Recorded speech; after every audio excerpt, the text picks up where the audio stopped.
गोंडवाना गणतंत्र पार्टी के प्रत्याशी देवरावेन भलावी ने प्रेस वार्ता कर प्रशासन पे निष्पक्ष चुनाव न कराने का लगाया आरोप।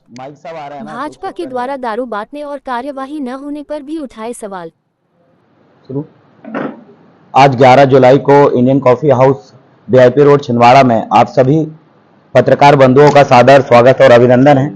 गोंडवाना गणतंत्र पार्टी की ओर से ये पत्रकार वार्ता संपन्न हो रही है और आप सभी को इस बात की सूचना होगी कि कल 10 जुलाई को अमरवाड़ा विधानसभा में चुनाव संपन्न हुआ और जिस तरीके से अमरवाड़ा विधानसभा की खबरें आप सभी ने चलाया उसके लिए हम आपका आभार व्यक्त करते हैं। लेकिन कुछ ऐसी खबरें थी जो आप तक नहीं पहुंच पाई होगी और उन सब विषयों में आज यहां पर चर्चा करना जरूरी है। हर एक व्यक्ति चाहता है कि लोकतंत्र में ये चुनाव शांतिपूर्वक संपन्न हो। हर कोई व्यक्ति चाहता है कि इस लोकतंत्र के इस महापर्व में गांव का हर एक व्यक्ति अपने मूलभूत मुद्दों को लेकर चुनाव में किसी भी प्रत्याशी को चुने। हर एक जनता जनार्दन ये चाहती है कि उसको आने वाला जो भी प्रत्याशी विधायक के रूप में उसके समक्ष आए वो ऐसा व्यक्ति हो जो उस क्षेत्र की बागडोर भली भांति ईमानदारी और कर्मठता से संभाले। लेकिन आपको इस बात की मैं सूचना देना चाहता हूं शासन प्रशासन को कि कल का दिन हम लोगों ने 9 तारीख के रात 10 बजे से लेकर हमारे जो कार्यकर्ता थे उन्होंने अमरवाड़ा विधानसभा के 332 बूथों में उनके गांव की बॉर्डरों में बैठकर चौकीदारी का काम किया। और वो चौकीदारी का काम इसलिए हमें करना पड़ा क्योंकि इतना भयानक से दारू विगत कई सालों से बढ़ रही है, लेकिन दारू जनता जनार्दन तक बाकायदा पहुंचती है और शासन प्रशासन उस चीज में कोई कार्रवाई नहीं करती है, अपने आप में प्रश्न चिन्ह लगाता है। और वही घटना जो पुनरावृत्ति है और जम के कल का जो 10 जुलाई 2024 का अमरवाड़ा विधानसभा उपचुनाव जो संपन्न हुआ उसमें बहुत सारी ऐसी शराब की बोतलें हैं जो गोंडवाना गणतंत्र पार्टी के कार्यकर्ताओं ने यही चौकीदारी करते हुए उनको पकड़ा कि उनके गांव के जो लोग हैं मतदान पूरे हौस और हवास में दे, पूरे सूझबूझ के साथ वो अपना वोट डाले। ये उनकी कोशिश रही है, लेकिन इस चीज में कहीं ना कहीं हम असफल हुए क्योंकि दारू फिर भी पहुंची। और कैसे पहुंची हम भी इससे जो है हम उतना समझ में नहीं आया कि कैसे पहुंच गए दारू। 4-4 पेटी दारू हमारे पास पकड़ी आज भी रखी है। हम आप समझ पत्रकारों तक पहुंचाया, आपने बड़े उसको टॉप न्यूज बनाया और हमने देखा टीवी में, लेकिन शासन प्रशासन उसमें कार्रवाई क्यों नहीं करी। जब हमने 10 बजे 10:30 बजे हम जब ये खबर देते हैं कि हमारे पास 4 पेटी दारू है, यहां पैसा बट रहा, उसका वीडियो हम उपलब्ध कराते हैं।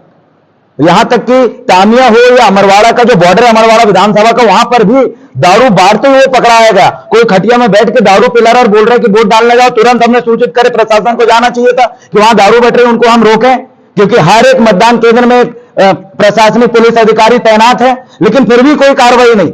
और जब गोंडवाना गणतंत्र पार्टी के कार्यकर्ता दारू को जब्ती कर रहा है, प्रशासन नहीं कर रहा, तो इसमें कटाक्ष भाजपा और कांग्रेस के लोग ये कटाक्ष दे रहे हैं। भाजपा के लोगों ने कटाक्ष दिया कि झूठा आरोप। अरे भाई दारू रखी है, झूठा आरोप नहीं। झूठा आरोप तब बोलते जब हमने देखा और हम बयान दे रहे हैं, हम पकड़ के रखे हैं दारू, लेकिन कोई कार्रवाई नहीं। अब हम देखते हैं उसमें कांग्रेस के वरिष्ठ नेता का बयान आता है कि यहां पर जो है दारू गलत तरीके से बट रही है, हमारे कार्यकर्ता ने पकड़ा है। कांग्रेस के कार्यकर्ता जो है, जो बड़े नेता है, कार्यकर्ता तो ईमानदार है, लेकिन कांग्रेस के जिलाध्यक्ष और बाकी जिला पदाधिकारी का बयान आता है कि जी हाँ यहां दारू बट रही है और हमारे कार्यकर्ता ने पकड़ा। आपके नहीं है, किसी दूसरे की मलाई छीन के कभी नहीं खाना चाहिए। अगर आप मेहनत कर रहे हो तो आप बाकायदा उसको आप बोलिए कि गोंडवाना गणतंत्र पार्टी के कार्यकर्ताओं ने दारू पकड़ी है।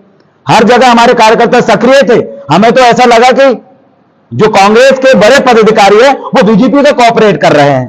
पूरी की पूरी जनता ने देखी कि किस तरीके से बीजेपी और कांग्रेस के नेता मिलजुल कर काम कर रहे हैं। मात्र गोंडवाना गणतंत्र पार्टी का जो कार्यकर्ता गांव-गांव में घूम रहा था, वो ये चाह रहा था कि जनता बिना नशे के वोट दे, पूरी ईमानदारी के साथ वोट दे।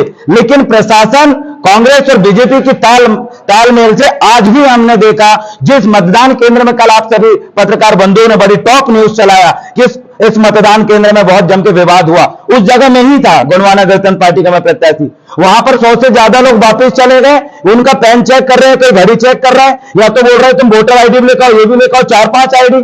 सामने इतना बड़ा फ्लैक्स लगा है, उसमें लिखा है कि कोई एक आईडी होना चाहिए, लेकिन वहां सब लेके आइए और लोग वापस जा रहे हैं। जब उनसे हमने पूछा कि भाई आप लेके क्यों नहीं आए, 3-3 चुनाव हो चुके हैं, तो उन्होंने कहा कि नहीं, हमारे गांव में जो अधिकारी आए थे उन्होंने बोले कि पर्ची से ही काम चल जाएगा अगर आपके नहीं मिल रही कागज तो। प्रशासन जो है सत्ता में बैठे लोगों की कठपुतली बन चुका है और कल जो घटना हुई इसके लिए किस तरीके कोई FIR वगैरह नहीं हुई, सही तरीके 34(2) के तहत इनके ऊपर कार्रवाई होना था। भाजपा मंडल अध्यक्ष पवन बंजारा, सिंधी निवासी, और वो जिसके घर में शराब सप्लाई, क्या नाम दिया उसको, कोड़ोपे, दुरक्षा कोड़ोपे। क्या है कि शासन प्रशासन तो हमारी बात नहीं सुन रहा, लेकिन मीडिया के माध्यम से हम उन तक ये बात पहुँचाना चाह रहे हैं कि अगर आज शाम 7 बजे तक उनके खिलाफ कार्रवाई नहीं होती है तो कल तामिया मुख्यालय में हम लोग धरना प्रदर्शन करेंगे। अब आवेदन निवेदन का टाइम गया, क्योंकि हमारी बात सुनी नहीं जा रही है। आदमी को जब किसी के पास तकलीफ होती है वो डॉक्टर के पास जाता है, किसी के साथ कोई दुर्घटना होती है वो किसके पास जाता है, पुलिस के पास जाता है। लेकिन पुलिस प्रशासन हमारी बात सुनने को खाली नहीं है। 16 क्वार्टर शराब जब्त करने के बाद प्रशासन का कहना पड़ रहा है कि इतने से में कुछ नहीं होता, इसको जाने दो। और कोई गरीब के घर में अगर थोड़ा सा पीने के लिए रखा है ना उनमें 100 ग्राम, तो उसका भी केस बना देते हैं। तो आपके माध्यम से मैं यही बोलना चाहूँगा कि आप आपके न्यूज़ चैनल, आपके न्यूज़पेपर के माध्यम से शासन प्रशासन तक ये बात पहुँचाएँ कि अगर आज शाम 7 बजे तक उन लोगों पर कार्रवाई नहीं होती है तो फिर हम लोग हमारे सामूहिक रूप से हमें आंदोलन करना ही पड़ेगा। देवरावन जी भी कुछ अभी 307 में 2 फर्जी मतदान हुए थे। शासकीय प्राथमिक शाला भवन सकरवाड़ा का ये मसला है, जहां दिल्ली से कोई व्यक्ति आते हैं और वो फर्जी तरीके से मतदान करते हैं। इसकी शिकायत आज ही हमने जिला कलेक्टर महोदय को करे हैं कि इस तरीके की जहां जहां फर्जी मतदान हुए हैं उनमें जो है इस संबंध में पूरी की पूरी जो वीडियोग्राफी, जो कैमरा में वीडियो रिकॉर्ड हुए हैं उसमें जांच किया जाए। जी बिल्कुल बिल्कुल, उनका हमने शिकायत दर्ज कर दिया है। और अब आपके समक्ष हमने बोले अब क्या करें, इसके अलावा कोई रास्ता नहीं। निर्वाचन आयोग को लेटर दे दिए कि आप कार्रवाई, फिर भी नहीं हुआ तो पूरा पार्टी के कार्यकर्ता इकट्ठे होंगे छिंदवाड़ा में और आंदोलन करेंगे, धरना देंगे कि भाई दारू तो मटवाते हो चुनाव में, आगे देखिए आप क्यों बंटवा रहे हैं। अगर बंटवा नहीं है फिर एक निर्वाचन कार्यालय से लेटर निकाल दीजिए कि जितनी दारू बंटवाना है बंटवाइए, आपको इसकी छूट दी गई है। तो बाकायदा अगर ये हमें छूट मिलती है कि आप दारू बंटवाओ तो फिर देखते हैं हमारे पास पक्के के तो लिए नहीं है। जब बीजेपी कांग्रेस महंगी पक्की दारू बंटवा रही है तो हमारे लोगों बोलेंगे भाई चलो निर्वाचन कार्यालय की तरफ से आदेश आया है कि तुम दारू बांटो, तो कच्चे बांटेंगे। 10-10 बोरा महुआ पड़े हैं, बनाना शुरू करेंगे, हम भी दारू बांटेंगे, फिर देख लेते कौन कितना बांटे। हमारे जैसे दारू नहीं बांट सकते अगर हम, क्योंकि हमारा व्यक्ति तो हमसे सीधा जुड़ा हुआ है। हम तो एक एक ड्रम दारू बांट सकते हैं, लेकिन हम इस चुनाव और आचार संहिता का हमने सम्मान किया, इसलिए हमने इस तरीके का ना कोई बयान दिया, ना हमने दारू बांटने का काम किया। रही बात ईवीएम की सुरक्षा की, तो ईवीएम की सुरक्षा के लिए अभी आज से ही हमारे पूरे जो युवा साथी हैं वो स्ट्रांग रूम के समक्ष बैठे रहेंगे। अगर किसी भी प्रकार के कोई में देना, हमने एहसास कराने की कोशिश करें। कुछ जनता इस बात को समझ पाई है और उन्होंने बाकायदा हमें वोट दिया। भले जहाँ से कट्टर कांग्रेस के लोग थे, कट्टर बीजेपी के लोग थे, जिस गांव में, उस गांव के लोगों ने इस नाम से हमें वोट दिया। वहाँ दारू पैसा मुर्गा के नाम पे नहीं हुआ, लेकिन कुछ गांव में हम नहीं रोक पाए क्योंकि प्रशासन खुद मिली हुई थी और उसका हमें दुख। प्रशासन अपना काम कर रहा है, इसके लिए हम आपको वीडियो अवेलेबल कर सकते हैं।